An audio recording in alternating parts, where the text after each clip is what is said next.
You know, I like to invite our president, President Trump, to the Masjid. Why? It's right down the street from your beautiful home, right down the road. He's down the road, huh? He's right down the road. More and more people are there understanding Islam because you keep us constantly on your mind and in your thoughts and on the TV. They see you what's called the hijab. They say she's subjugated, she's oppressed. What do you say to that when you hear that? Wearing this hijab, I'm a superstar. When I don't wear my hijab, I feel like I'm nothing. Why? Because I'm not doing it for the people. I'm doing it because I fear my Lord. And when you look at the history and the great women of the world who wore hijab, you know, we started with our Mother Mary. Then we look at Mother Teresa. She was one of the most beloved women in the world. She wore hijab. Look at our beloved nuns. Look at them. So you came to visit the Muslims here? How's your experience been? And why'd you come? Now that's how you make America great again. And that's how you make America great again. Hey. Assalamu alaikum!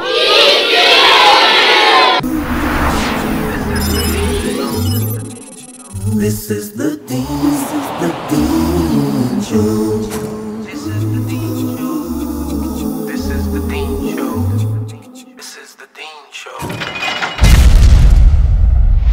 Assalamu alaikum, guys. How you doing? I'm here with some special guests. We're going to start off with Imam Sheikh Bilal and Sister Linda, Mickey, and she wants to send Trump a message. She wants to get him over here to the Masjid in Daytona. She's worked for the city for over 38 years and just successfully retired. As a recreation. Here are our guests. Assalamu alaikum, guys. How you doing? Wa alaikum assalam. Assalamu alaikum wa rahmatullahi wa barakatuh. Very, very nice to meet everyone there. I hope and invite you to our masjid. We have Imam Bilal here, who's got his master's degree in Islam. We do a lot of community events. And as a city employee, I was the only Muslim with over 30, well, I would say I had 30 employees. There's over 1,000 city employees. I wore my hijab, and they treated me with respect. I and the Imam Bilal, we do a lot of outreach programs, community outreach program, bringing people to Islam, inviting them to the mosque. You know, I like to invite our president, President Trump, to the masjid. Why? Because we like for him to be amongst the Muslim, get to know us, ask us questions about our religion, see how we are brothers and sisters. When he comes to this masjid, he will find black Muslims, white Muslims, Puerto Rican Muslims, Muslims from all over the world. And we would greet him, and we would like for him to know that we would be very honored if he visited our masjid. We would feed him the best food you can imagine, but most important, we want him to come and to get to know the Muslim community. Here in Daytona Beach, Imam Bilal, he goes out to the churches, the Jewish synagogues. They welcome us. Recently, when we had the tragedy where our Jewish community brothers and sisters were murdered, Imam Bilal went to the Jewish community. They embraced him. We talked with these people. The Muslim came. We were one ummah. We were one community that day. The Jewish community was with us, and we were with them. And this is what we want our president to see, that the world is united. And we thank our president for bringing Muslim culture and religion into the forefront. Thank you, President. I personally would like to thank you because more and more people, they know about Islam. More and more people are there understanding Islam because you keep us constantly on your mind and in your thoughts and on the TV. Come to Daytona Beach. See how we integrate with one another. See how the people is one community, brothers and sisters from all over the world. And Mr. Trump, President Trump, please come in April to see us. Imam Bilal would like to extend that invitation further. And as you see, we will have our Jewish community here. We will have our atheist community here. We will have our Catholic community here. Our Protestant, Baptist, they all are welcome to the masjid. We open our doors. In April, we have a huge program where over 1,000 non-Muslims come to our masjid and get to know us better. Also, in our masjid, one of the things that Imam Bilal support 100%, we have a day camp and a summer camp for Muslims and non-Muslims. Free.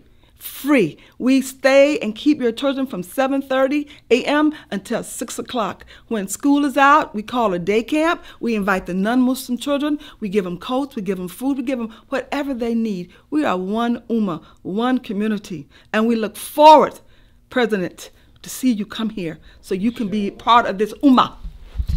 Well, I am Imam Bilal, and I approve this message. You guys get to see the optimism Alhamdulillah. of the Muslim community. And remember, Muslims are those just like Jesus, Abraham, and all the other prophets, those who have submitted to the will of the Creator. And now we have the Imam here of the community here in Daytona, right? Yes, you approve this message? I approve this message, 100%. Every year we have a Da'wah Day. We invite, the mayor, the city commissioners, and everyone. We invite, the Christian community, the Jewish community. We invite also the atheist community. We invite everyone, and we ask everyone to come to hear from us, not to hear about us from the mainstream media, which usually demonizes Muslims. Muslims. That's real important. You said to come learn. To learn from us, about us, not to learn from us. Invite everyone. We extend our hands. We open our hands and our doors and our hearts to everyone. Come and learn about the religion of Islam. You will see that the religion of Islam is the religion of tolerance, the religion of peace, the religion of love. That Islam emphasizes on the importance of generosity, the importance of gentleness, the importance of tolerance, the importance of living in peace and harmony. These are the things that we teach our children. This is personally what I teach my congregation, that one of the objectives of our creation is to know one another, that God created us. We have different skin color, we have we belong to different ethnicities, different nationalities. Quran, exactly. جعلناكم شعوبا وقبائل لتعارفوا. We divided you into nations and tribes so that you may know one another. So we call people to come, bring your culture, bring your language. It doesn't matter how you look, what language you speak, what religion you follow. Come and let us discuss, let us embrace one another. So now that's how you make America great again. That's how you make America great again. And we have this young lady who's not Muslim. She come to learn about Islam. This is a perfect example.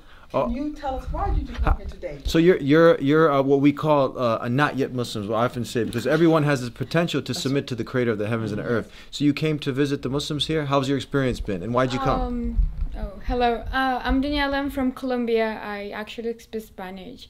I get related into this because most of my friends, they come from like Islamic background, and I always felt lost in the Christianity. I grew up in Catholic school, just girls, and just Christian school, and I just felt lost on it, and I'm feeling the harm from our community, and that's why I'm here. How do you feel now? How long have you been visiting, and is this your first day, or you've been coming? Second day, huh? How do you like yeah? So you feel at home, you feel welcome. Yes. How is it in contrast to what you hear in the media and a lot of the hype that's out there, and then versus coming to make the connection with Muslim? What did you say? It's what? It's a lie. Like they don't have nothing to do with, like, I don't want to use this word, but terrorism is nothing to do with Muslim. It's actually a great community. It's just about God. There is nothing to do about hurting anyone. That's not part of their religion or followings. It's just bad people, that around the world, and they can be Muslim, they can be Christians, they could be atheists, they just could be anyone. There's just bad people around the world. Mm-hmm. Wow, this is powerful, and you're hearing it. This was unplanned. I just met, what's her name again? Daniela, right? And so, Sister Linda, before we cut out, there's often this, and this is what the Deen Show really focuses on, motivating people to learn, to grow, to connect with Muslims, clearing the misconceptions. One of those is that when they see the Muslim woman, the one who has submitted her will to the Creator of the heavens and earth, and we say she's following the example of Mary, the mother of Jesus, they see you what's called the hijab. They say she's subjugated, she's oppressed. What do you say to that when you hear that? From my experience working for the city, covering, I get more respect. When I was with the city, working for the city, one of the officials came up to me and said, I think you are dressed most beautifully. Why? Because the way I dress, it makes me respect me more, and it makes the people around me respect me. When they see me, they don't see hijab, they see me. They're looking at me because I respect myself, and I never, ever will take off my hijab. Why? Because this is who I am. It makes me who I am. You know, I'm 63 years old, and I've been wearing my hijab for a long time. And when you work for a city government, and you have 1,000 employees, and you're the only one with hijab, and people come by you, especially the men, and say to you, how are you? Do you need anything? Can I take this package from you? Can I open the door for you? This shows me that God Himself, Allah, the one and only one, Al-Qayyum, is with me. Why? Because against all adversity, I'm standing for who I am. I'm not undressed because I'm afraid that I won't get a job. You know, God gave me the job. Nobody gave me the job but my Lord. So when you fear Allah and you do what Allah say and you follow what Allah's words and you obey the Prophet, may peace be upon him, who say, be modest, cover yourself, to protect yourself and to take care for your husband, not your boyfriend, not even your girlfriend, for your husband, your modesty, for yourself. Oh, let me tell you something. Wearing this hijab, I'm a superstar. When I don't wear my hijab, I feel like I'm nothing. Why? Because I'm not doing it for the people. I'm doing it because I fear my Lord, and I'm obeying the greatest man who ever lived, Prophet Muhammad sallallahu alaihi wasallam. That's deep. You didn't expect all that, did you? That's exciting. That's deep. And she mentioned an Arabic word for many of the people that haven't heard it, but you probably didn't know that Jesus, he called on the Creator by Allah. Allah. Ilahi. Look, this is the last words that Jesus said on the cross according to the biblical narrative. He says, Ilahi lama sabaqtani. My God, or my Lord, why have you forsaken me? So these are the same terms we mentioned even before. You know, we discussed this together, that Elohim, Elohim in Hebrew, Allah. This is the Aramaic term for God, and then you have the Hebrew term for God, and then you have Allah, the Arabic term of God. And unfortunately, this is a misconception. People, they say, why you call Allah, which is the Lord of the Muslims? And we mentioned this before, that the Christian, the Arab Christians and the Arab Jews also, they call him Allah. It's just the Arabic term for God. And about 40 million of the Arab Jews and Christians, they call him Allah. In the Arabic Bible, which is way older than the English Bible, he is called Allah. So there are many misconceptions, and that's why we have, the Da'wah Day. That's why we invite people to come to our masjid. So to give us the chance to clarify these misconceptions, we tell them, you can come with any question that you have. Any question that you have, any misconception, come and ask us the question, and we will give you the proof, the textual proof and the rational proof. Yeah. The textual proof from the ultimate source of Islam, which is the Qur'an and the traditions of the Prophet, and also rational proof, reasonable proof that would convince you. I have no doubt that, that hate, that takes a lot of effort, a lot from you. And the only way to rid of it is through to the correct knowledge, and that's the only way you're going to grow. Yes. You got an invitation from the Muslims. Linda, go ahead, say what you're going to say. I just want to say this last thing about the hijab. When you look at the history and the great women of the world who wore hijab, we started with our Mother Mary. Then we look at Mother Teresa. She was one of the most beloved women in the world. She wore hijab. Look at our beloved nuns. Look at them, the nuns. They all wear hijab. If you look out through history, back from Western days, from, if you want to go from Pharaoh's world, their women wore hijab. They covered. We cover 1,000 different ways, but we are covered. We are modest. What happened to us? Now we don't wear hijab. You have more rapes. You have more murders. You have so many bad things happen to women because we're showing everything we got and people are taking it from us. You find the Muslim women, we're modest. And when I look at Mother Teresa, when I look at Mary, Mother of Jesus, may peace be upon him, when I look at all of the nuns and these famous women who wore hijab, they are the most respected women in history. And that's in the Bible, in the Torah, in the Quran. You will find these modest women. Inshallah. You're getting a lot of facts here. You're learning a lot. And that's how you're going to grow, through the proper knowledge, making the connection. Because I'm telling you, it takes a lot more energy harboring that hate. and you only shackle yourself and hold yourself back. But look, you've already learned a few things, and that light bulb went on. Aha. They had an aha moment. You've been lied to a lot of the times. People are out there trying to polarize, separate us, but we just gave an invitation to the Trump. Come and visit. To the Trump followers. Any final words? Any final words, Sister Linda? Yes, to the President, to the President of the United States. Again, we extend our invitation in Daytona Beach, Florida Masjid. It's right down the street from your beautiful home, right down the road. He's down the road, huh? He's right down the road. So you get on the highway, the byway, or we will come and get you ourselves. We want to bring you to our masjid so you can spend the day or a few hours to get to know the whole mosque. Because when you come to Daytona Beach, you believe me, you will find the whole world here. And why I say that, you find Muslim from Yemen, you find Muslim from Africa, you find Muslim from China, you find Muslim from Russia. And they don't have anything in common except La ilaha illallah. They say the same thing. And one thing that we all say, the same language. We may speak different, but one language is the same. Assalamu alaikum. That's how we greet one another. This is how we greet our guests. Peace be upon you. And it's not just words that we utter, we mean it. We mean what we say, and we say what we mean. You got it. When we say Assalamu alaikum, peace be upon you, this is a covenant. This is a treaty between us and you. That means we will never harm you, we will never hurt you, we will show you love, we will show you compassion.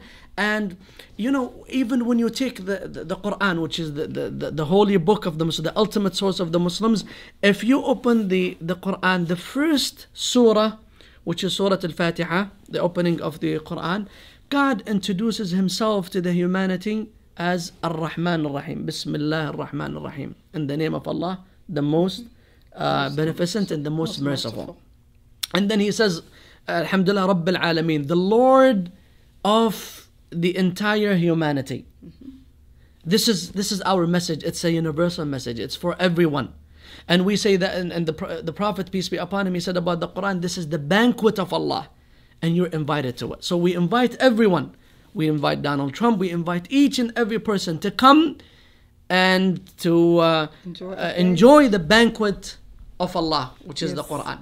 And you will find the Muslim community, we do practice the best manners. So when you come here, you will find us waiting for you with the best food, the best manners. So Mr. Trump, please come and visit the Muslim, say what you mean and mean what you say. And see the unity. The prayer, one of the objectives of the prayer is unity. That's right. And you will see that people, you know, from Africa, Sister Linda mentioned, from Africa, from Asia, China, you know, from Mexico, from all over the world, Russia, they are standing next to each other, foot to foot and shoulder to shoulder. You know, they are praying to one God, towards one direction, towards the same direction, and they are doing the same rites, the same rituals in the prayer. This, I think, shows unity, that the Muslim community is a united community. We have differences. We have difference of opinions. We have you know, many differences amongst ourselves, but we have one thing in common, which is, you know, the love that we have for this country, the love that we have for the entire humanity, and the thing that bond us together, which is a bond greater than the bond of blood and lineage, which is La ilaha illallah, there is no deity worthy of worship except God. And that we strongly believe that Jesus preached, Abraham, Noah, all of them, they preached that there is no deity worthy of worship except God. And Jesus said the first command, you know, Shema Israel, which is, behold, O children of Israel, my Lord and your Lord is one. And the same thing that he says in Surah Maryam, that my Lord and your Lord is one. So this is the message of all the prophets and messengers. It is a message of monotheism. It's also a message of unity, a message of harmony, and a message of love. Yes, and you know, Imam Bilal, to add to that further, you know, God said if he wanted to make us one, you know, he would have that would be easy. Right, but he made us different. But one thing that also, in adding what the Imam said, you know, we all are different, but we all breathe what? The same air. We all eat what? The same way. We all see the same way. So we're different, but yet we're the same. We're our father Adam, our mother Eve, we all walk under 2 feet, even though some of us, I think, walk on the top of our head, you know. But the bottom line is we are still one community. And the best of you, according to the Quran, is not the person who's, the most wealthiest or the most famous. No. He said, "Inna akramakum indallahi atqakum." The most noble of you in the sight of God is the most righteous, regardless of your skin color, your nationality, your ethnicity. This is the message of the Quran. The Prophet, peace be upon him, said, "Inna Allah la yanzur ila suwarikum wa la ajsamikum." God does not look at your facial appearance. He does not look at your bodies or your clothes. He looks at your heart and your actions. Well, so we know the president has a good heart. We know that. We know that Donald Trump, he has a good heart. And we, a Muslim, we want to show him that we too have a good heart. And we want him to see him. We want to let him know that we are very merciful to even the ant that crawls on the ground, even the bird even that the flies. Plants, even the plants. Even the plants, even the trees. We want him to know our community. So when he goes before the world, he will have a better understanding of the entire Muslim community around the world. Yeah. So we've covered a lot of ground. You even, I mean, she mentioned all these nationalities. We even got a Bosnian American here. Assalamu alaikum, sir. How are you? Alaikum assalam. Yes. So you got all of us here, and you often heard this before we cut out. Trump, he has said something probably that we can clear that up. He said, "I think Islam hates us." I think Islam hates us. Have you heard that statement before?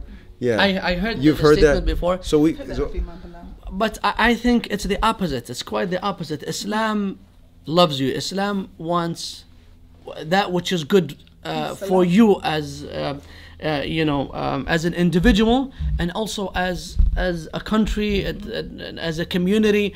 Islam calls people to be merciful. Islam calls people to be generous. Islam calls people to be patient. Islam calls people not to harm. In killing one innocent human being is like killing the entire humanity.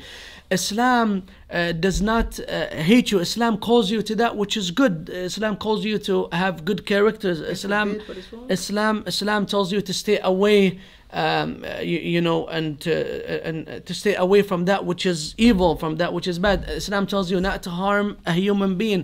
Islam tells you that even if you lock up a cat and you do not feed that cat and it dies, that you will go into the hellfire. Islam tells us and tells everyone that a woman, a prostitute, from the previous generations, she gave water to a dog, and God, and she was merciful to a dog, and God gave her Jannah. That's the reward of God for a person, a prostitute who gave water to a dog. Islam tells you even to respect the environment, and Islam tells you to respect the parents. Islam tells you to respect your siblings. Islam tells you that the best thing that you do after believing in God is to be respectful and dutiful to your parents.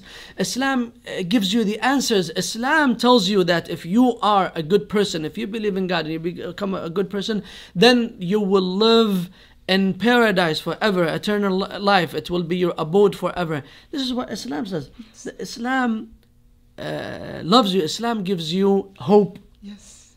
Islam gives you hope. Islam tells you that there is no differences between a white person and a black person. Islam tells you that everyone are equal, and we are equal on the sight of God. This is Islam. So Islam promotes love. It does not promote hate. No. And Islam does not promote war. Islam promotes peace. And even Prophet Jesus, you know, one thing he said, God made me what? Even Jesus, he said, God made me dutiful to my mother. To my mother. Mm-hmm. You know, Mary, his mother.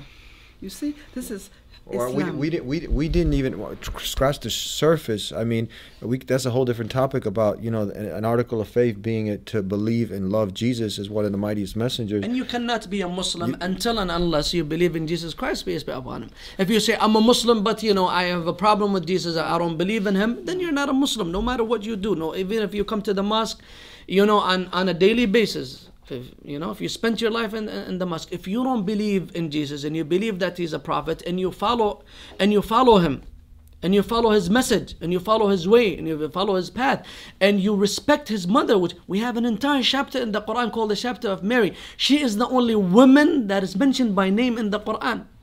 The wife of the Prophet is not mentioned. The daughter of the Prophet is not mentioned by name. But Maryam, she has an entire chapter that describes how chaste and how honorable woman she was.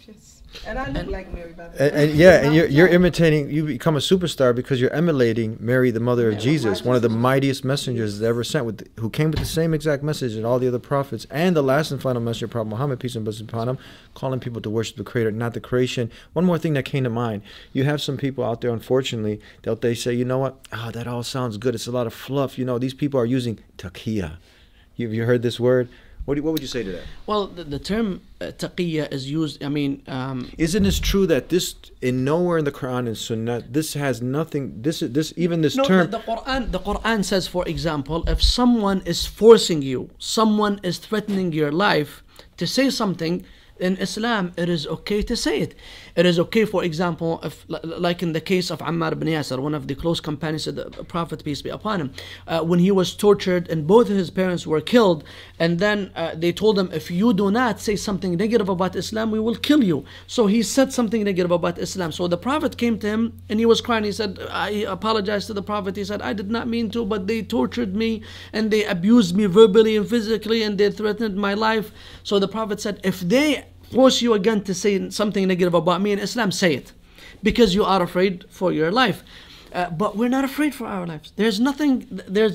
No one is forcing us to say anything. This is Islam. Yes. This is Islam. We're open book. You have the Quran and you have the Sunnah of the Prophet ﷺ, and we tell people, because some of them, they say, one person, he told me one time, he said, when you come to the church, maybe you're saying good things, or when you invite us to your mosque, you're saying, good things, positive things, but in your, he said, in your special classes, in your sermons, maybe you say something different. I said, no. You are welcome. One time, I'll give you the time of khutbah, and come at, my khutbah, come anytime. Right. And if you feel that there is something that is, we are, spreading hate, or we're talking about, we are, for example, emphasizing on killing or hatred, all that, then you can come to me and say that. Yeah, they probably, nowadays, they probably have all the mosques bugged already, so they're probably listening to.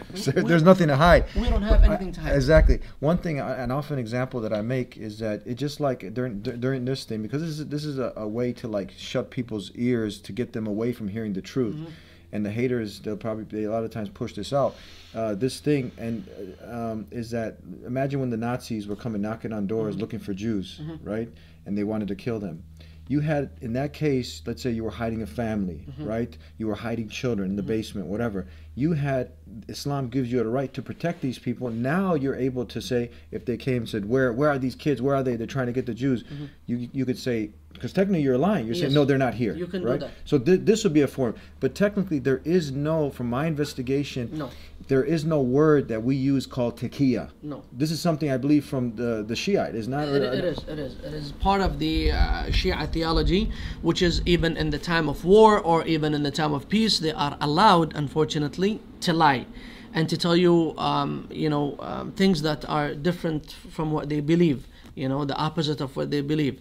But in Islam, and we're talking about the 96% of Muslims, because this is the Sunnah, they make up about 96 or 95% of the Muslims. This is maybe something that people even don't know. They think that when they say Sunnah and Shia, they think 50% are Sunnah and 50% are Shia, and we have denominations just like the Christians. No. The mainstream Islam, which is the mainstream Muslim, we're talking about Sunnah, they make up 95 or 96% of the Muslim population. So what we believe is that you have to stand up for that which is haqq, for the truth. You have to speak your mind. You have to express your opinion freely. You have to tell people what you believe. This is da'wah. You can't lie to people. You can't say, oh no, we believe in two gods. Oh, we lie to people. There is no gain. There is no benefit. In this country, you are protected. You have freedom of speech. You can say whatever you want to say. If we live in a different country and if you speak your mind, then you will get killed, then that's a different case. Then we say maybe these Muslims are lying and they're using Taqiya, as you mentioned, or Taqiya. But there's nothing to afraid. Everybody's saying you can say whatever you want to say. We've covered a lot. And the last point, no such thing as Taqiya in Islam. Islam calls you to be truthful, and the ultimate truth is the call to worship the Creator, not the creation. And we covered the myth and the misconception. You got to speak to our sister Linda here, the superstar who's following the example of Mary, the mother of Jesus, the love that we have for Jesus. And the event, again, for Trump to come in, you got an invitation to the president to come to connect with the Muslims and anyone else. That's in April. That's here. Here in Daytona Beach, Florida. And we can give you the information, who to contact, Imam Bilal here. He should contact us and then we'll give him the information. Yes, well, his people can do that. I can give you my number. They can they'll find you easy if they want. Yeah. If they come here to this masjid, you will find me and Imam Bilal here, inshallah, with the rest of the ummah here, and you will find us. We'll invite him also to our houses. He can bring his family also with him. Yes. Since he's right down the road here in Florida. Thank you guys. Thank you for tuning in here. Thank you for your efforts, and may Allah bless you, and may Allah bless the And we'll be in Deen Chicago, show. inshallah, soon. And may Allah bless your beautiful father and your family. Jazakumullah khair. Because again, you're always welcome to Daytona Beach. And again, your father looks like your brother. Alhamdulillah. So you know where to find us every week here at the Deen Show. Subscribe if you haven't already. We'll see you next time, inshallah, God willing. Until then, peace be with you. Assalamu alaikum.